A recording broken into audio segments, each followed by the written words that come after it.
মালয়েশিয়ার পুত্রাজায়াতে এখন আমরা পুত্রাজায়ার মসজিদের ভিতরটা খুললাম, মসজিদের বাহিরটা ঘুরলাম, সংসদ ভবনটা ঘুরলাম, আর মসজিদের একদম সাইডে একটা জায়গা, যে জায়গার সাথে একটা ঝিল আর অনেক সুন্দর পরিবেশ। এত সুন্দর বাতাস আসতেছে, সাইডে ব্রিজের যে একটা ভিউ, দেন এই যে পুরা যে জায়গাটা জাস্ট মুখ দিয়ে বইলা বোঝানোর মতো না। মেঘগুলা কত সুন্দর, আবহাওয়া কতটা সুন্দর, প্রকৃতি কতটা সুন্দর, অনেক শান্তি লাগতেছে। আমি পুরা মালয়েশিয়া ঘুইরা যতটুকু মজা না পাইছি, এই জায়গায় জাস্ট 10 মিনিট দাঁড়ায়া তার থেকে বেশি মজা পাইছি। আপনার যদি ফ্যামিলি ফ্রেন্ডস নিয়ে আসেন তাহলে এই জায়গাটায় মাস্ট সাজেস্টেড। মালয়েশিয়া আসলেই পুত্রজায়ার এই জায়গাটায় আসতেই হবে।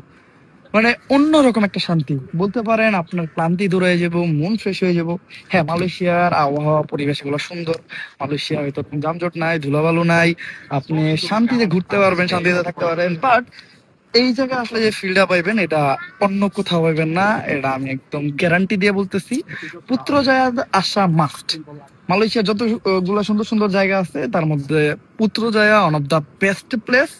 মানে আমি ঘুরা পার্সোনাল এক্সপিরিয়েন্স থেকে বলতেছি, কারো খারাপ লাগলেও লাগতে পারে, বাট এত সুন্দর মসজিদ, এত সুন্দর প্রকৃতি, এগুলাতে কারো কোনো খারাপ লাগার কথা না।